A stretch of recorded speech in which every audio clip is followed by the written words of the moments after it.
Hello guys and welcome back to some more E3 coverage. I know it's a little bit late, but Days Gone looks awesome. And there is alternative routes. So you guys might have seen some gameplay already, but this first part does take place during the same section, but completely different environment, snow. And yeah, it just shows the alternative routes. Hope you guys enjoy the gameplay. I'm so excited for this game. I predict it'll probably come out towards the end of next year. Obviously not this year, but next year. It looks quite close to being done. So yeah. Anyway, enjoy the gameplay. Creepy.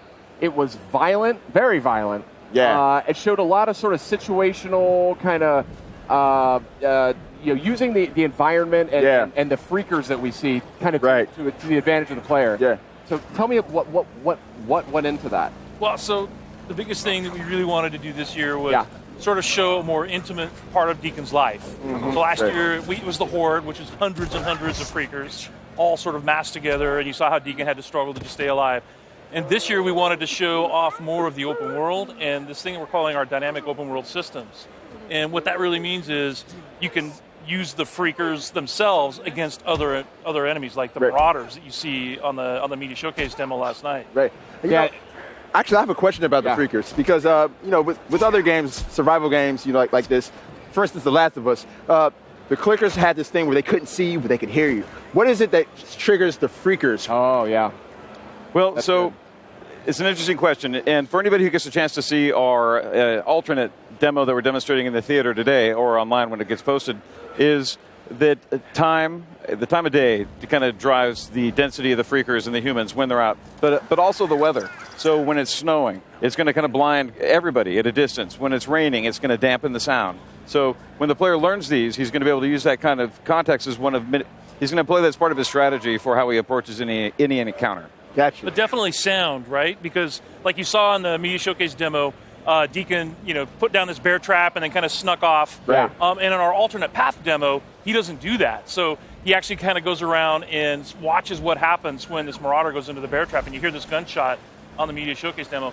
If you look at our alternate path footage, you'll see that one of the Marauders actually shoots the other Marauder in the head because he's making too much noise. Oh, wow. Right? So so it's a pretty harsh world, but that sound traveled, and sound is something that can be really, really dangerous. Gotcha. That's very interesting. Yeah, I did notice once the bear trap was down and the guy stepped in it, you saw the freakers running. Yeah. It's like they heard it screaming. You heard them screaming. This is looking good. I didn't see all of this footage. I was kind of a little distracted last night during the showcase, but one of the things I really like about this game is it's, we see a lot of open world games out there. It's certainly like a popular genre, but this one, the feel of it is different. It feels more improvisational. I think it's the word I'm going for. Absolutely. Our crafting system, it's really inspired by, kind of the do-it-yourself mentality where, we all feel thrilled when we make a repair to our car or our house with duct tape and a couple of loose screws, and we feel really good about it. That's Deacon. He's making use of everything he can find in the environment, and they have to scavenge and search for things and employ them in really clever ways. And he has to do it. He has to do it to survive. So like you see right here, this is the same clothesline that Deacon ran into, and in this demo, the runners aren't chasing him, so basically he has the opportunity to see the ambush before it happens, goes around it, comes up behind them, and takes those guys out from behind. Right. So that's to your point. And then he strangles them with their own clothesline too. Yeah, exactly. So he makes use of the whole buffalo. And it's a dynamic event that can happen. You can be out in the world doing a job or a mission, and then suddenly you've got Marauders that are ambushing you on the highway, and it's a dynamic event. There's no way to predict when it's going to happen. You just got to pay attention. Well, is there more than just like a clothesline in the middle? Do they find more ways to ambush you? Yeah, it's a dangerous world, and it's something where the Horde is dangerous, freakers are dangerous, but so too are humans because they're cunning and clever, and they too are using everything they can find to employ against their enemies. And let's just say clothesline is one of many things. We'll get into it at a later date. Okay. Now tell me a little bit about maybe a little bit of the backstory about why these freakers are being hung up like this. Is that like a defense mechanism? Is it? Yeah, absolutely. Yeah. So what they do is we call it the meat wall, and what they'll do is like in this case they have a bear trap under this dead freaker corpse, and what they'll do is they'll put a trap under it, and then as other freakers are attracted to the meat, they're all hungry all the time. That's what happens evidently if you become a freaker. But they hang up the meat walls again. It's kind of like a wall to protect the encampment. So you can always tell when you're coming close to a Marauder camp because you'll run into these kinds of traps. Yeah, they had all kinds of defenses too. I mean, the first thing Deacon did was trip over that little thing in the tin cans. And that's what drew the first guy out, which is why he'd think on his toes, scramble for a bush, and then wait, and then kill the guy when he came by. Right. And again, in the alternate path that we're showing, it's something where if the players are thoughtful and if they take time, they don't just rush into things, they're going to be able to employ a different analysis of the terrain. They're going to be able to look for these things and see them. And that's how he sees a clothesline. And when the players are careful and cautious and assume the world's dangerous, they can turn the tables on the bad guys using the same tools that they're using against the player against them. Yeah, so like what you're seeing now is part of the alternate path. Changed up the time of day, changed up the weather. Okay, now, I was going to say, I didn't remember this from the show. Exactly, Yeah. because it's colder now, more freakers are coming out, so freakers are stronger when it's cold out. So you interesting. really got to be careful when it's snowing. Also, Yeah. the bike handles differently. It's like if you'd seen the earlier part when Deacon's trying to ride his bike through the snow, it's very, very different. Oh, this is really cool. I didn't realize. Interesting. So here's your meat wall, right? The meat wall there. Yeah. That seems like a pretty smart move, if I'm honest. Yeah. But yeah, look at this, a beautiful looking game too. And I know you guys are digging into the PS4 Pro as well as you make this title. This is one that's been shown off a number of times. Right. I know you have HDR. Tell me a little bit about like working with PS4 Pro as you develop the game. Well, the biggest thing is just the resolution. So Yeah. dynamic 4K, and Yeah. if you get a chance to see this thing on a 4K monitor and HDR. Oh, yeah. You know, and HDR is honestly to me the most impressive thing because it really sort of simulates what the human eye can see. The gamut of colors is just amazing. So watching it in 4K HDR is something you have to do. It's beautiful enough without 4K. True, and then right? you add that to the mix, and it's mind-blowing. Yeah. Right. You know, one thing that stands out to me about Days Gone, you know, amongst the other undead games out there, is that you can get so many zombies on the screen in this thing, or freakers on the screen at once. So can you tell us a little bit about how you guys went about making that happen and just getting so many freakers on the screen at one time? Was that a technical feat for you guys? Oh, absolutely. So we have a really, really talented team. Some of our engineers and artists and designers and audio and everything. But I think we have we have this one engineer that's literally I've been at Sony Ben for 20 years. Chris has been there like 26 years. Wow. Right. And this other engineer has been there like 23 years or something. And he does all of our physics. And he really, really, really worked hard to make sure that we could have as many freakers on the screen as we can. And last year's demo was no joke. Right. We had 300 active on screen at once. Wow. And the overall horde for the Sawmill, we were managing something like, how many did you say it was? Killed 1,000. It was 1,000 freakers. Yeah. Whoa. And then 300 more showed up at the end too. So. Yeah. So it's pretty impressive. So we're even impressed by it. What do you do when you're confronted by that many freakers and in this game? I mean, we saw last year's demo. I'm not sure that ended so well. That seemed like a pretty desperate ending. Yeah. Well, what do you do? What could be an effective technique for getting out of that? Weaponize them, like we saw in the demo, them, right? Where Yeah. so that wasn't actually a horde; it was a swarm, a smaller. Okay. horde. One in this E3's demos. Yeah, in this year's E3 Right. demo. So it's something where you can even weaponize the larger horde as well. But it's something where, it's a threat to you. But if you're smart and you don't just rush into everything, you can stop and contemplate how you can utilize every weapon and every enemy and the environment against each other as part of your tool set. And I think the short answer is until you have progressed, because this, it's like taking on a swarm is something you can probably do pretty early in the game. Yeah. The horde encounters are probably later in the game, and you just do what Deacon did last year. The shortest answer is run. When you run. Run. Get up to a tall place. That won't save you, but it might buy you a few seconds. Yep. Well, you saw in the demo at the showcase that they had the Deacon looks over this fence and he sees a horde down there. Right. Probably that's not the smartest thing to do. Would be to run down there. Yeah. And mess with them. You just don't want to do that. Yeah. Speaking of hopeless endings, there was a freaked out bear. Oh yeah. At the I end was going to of go the into that. Snickers. Yeah. So, what other types of creatures are we going to see in that state? Well, last year we saw the horde. Right. We saw swarmers. We saw the newts, which are adolescents when they were infected. We saw regular wolves. Right. This year we're showing the Rager Bear. That's what we call it, is the Rager Bear. We saw runners. So runners are infected wolves. And those are the ones that Deacon kind of ran across, then gnawing on somebody's corpse, and then one of them chased him. And the thing about runners is they can outrun your bike. And if they catch up to you, they will knock you from your bike. So it's another example of dynamic events that happen in the world that make the world dangerous all the time. Wow. Such a cool game you guys are making. It's really inspired. I think it's got a lot of cool mechanics to it. And it's just kind of a fresh take on the open world genre. So what would you say you're most proud of as you work on the title? Yeah.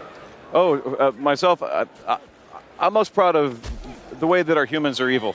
The way that they lie in wait and they want to ambush a player, and they themselves are doing anything it takes for them to survive, and it just comes at the cost of our hero. But it's humans are mean, and we're resourceful, and we do twisted stuff. And this clothesline is just kind of the beginning of the things they're doing that the players. We never want the player to feel complacent when he's riding his bike down the road. You know, there's all kinds of ways for him to be disrupted, knocked off that bike, and it's just because we're kind of breaking what I call the design rules, the conventional design rules, and that you don't do that to players. You don't knock them off their bike. You let them, they've earned that. And it's visceral and it's exciting and thrilling to survive those types of encounters. Yeah, it really is. I think, for me, it's just the way the game looks. So, and when you get a chance to play it the way it plays. So, like I said, we have these super talented engineers and artists and designers, and the game just looks amazing. Our goal was to create a AAA console quality open world experience, because that's not something we had really seen. And I think the guys are really pulling it off. I mean, I think the characters look amazing. I think the environments look amazing, all times of day, and it's just fun to look at. Right. I'm just super excited to find out how the world of Days Gone got to where it is. The origin story and how it led to these freakers pretty much taking over. Yeah. Good stuff, guys. Days Gone coming out on PS4. Do you guys have a release time frame yet? We don't. So okay. we're just working really hard to deep try to in development. make the best game. We're really happy that Sony's given us the time and resources to just make like a AAA open world action game, and I think it's going to be awesome. I agree with you. I think it looks fantastic. So thanks for coming by, showing off the latest. That alternate playthrough was very interesting. I didn't realize it could go in so many different directions, but.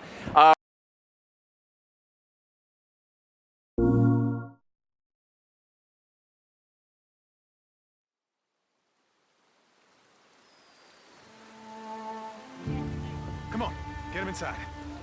What happened? Got hit again. Squatters off the highway. We've got to get some men together, go after them. Don't look at me, it ain't my problem. They've got Manny. You sent Manny on a supply run. I just run the camp, Deke. I don't tell folks how to live their lives. Go to hell, Cope!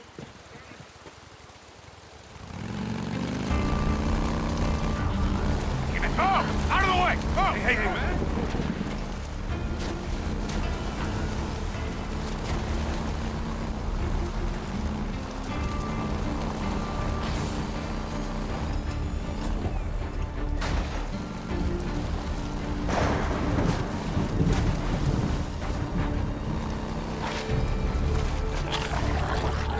No, that ain't him. Oh, come on. Oh, crap. Come on, come on! Son of a bitch.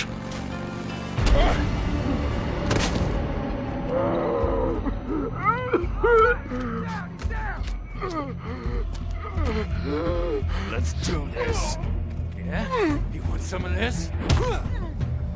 Yeah!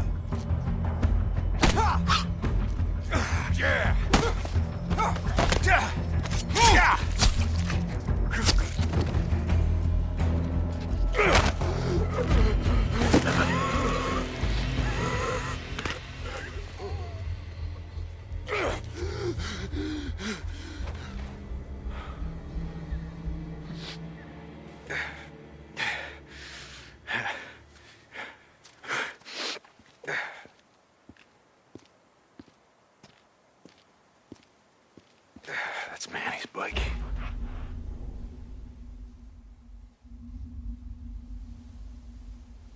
Yeah, this way.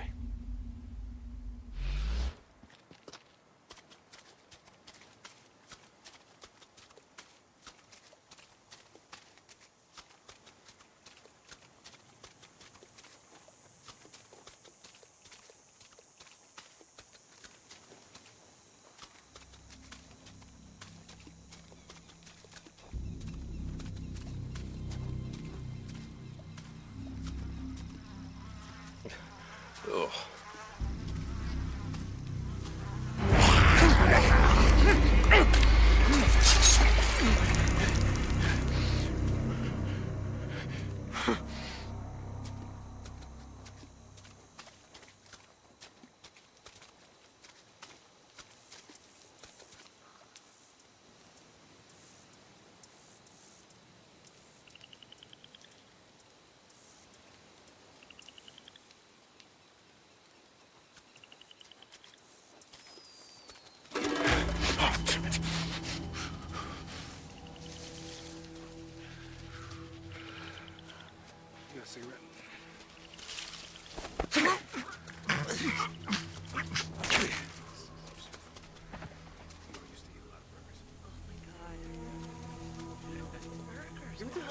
Why do you always have a bad attitude? I have a bad attitude. You have a bad attitude. Just don't talk. Yes, better if we just don't. Where you at, man? Hey, shut the hell up. Shh, make it too much goddamn. He's not being that loud. You shut the hell up. Thank you. You shut up. Okay, shh. I want all of you to shut the hell up. What is your problem? Oh, shh. There's something out there. Just a Stop! God! No, my leg! Get it off!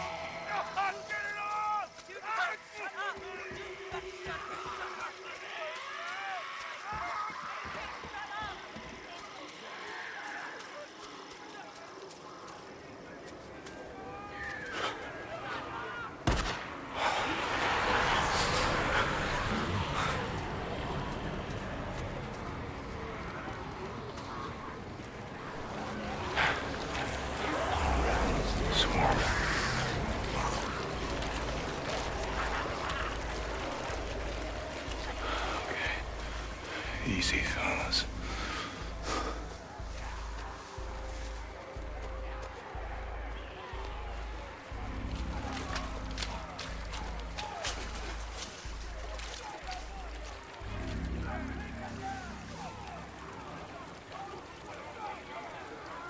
There he is. Still alive. How the hell am I?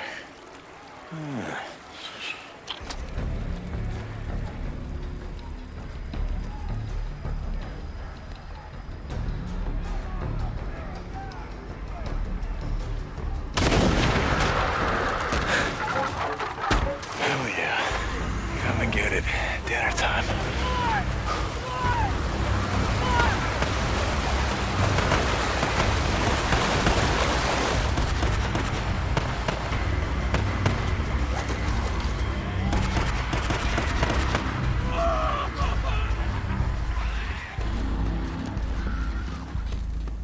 Drop him! Now! Or I'll kill him! Do it. I'm not here for him. I'm here for you.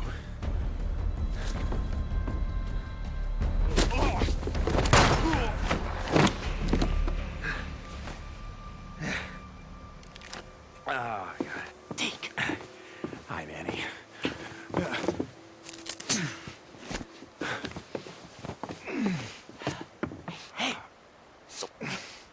Do it. Yeah, you do. Oh, come on. I wasn't gonna let him kill you. Besides, who the hell else around here knows how to rebuild a carburetor?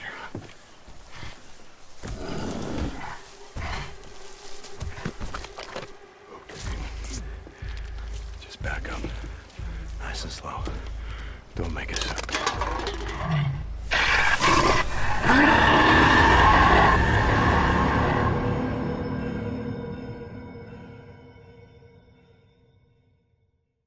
PS4 for the players.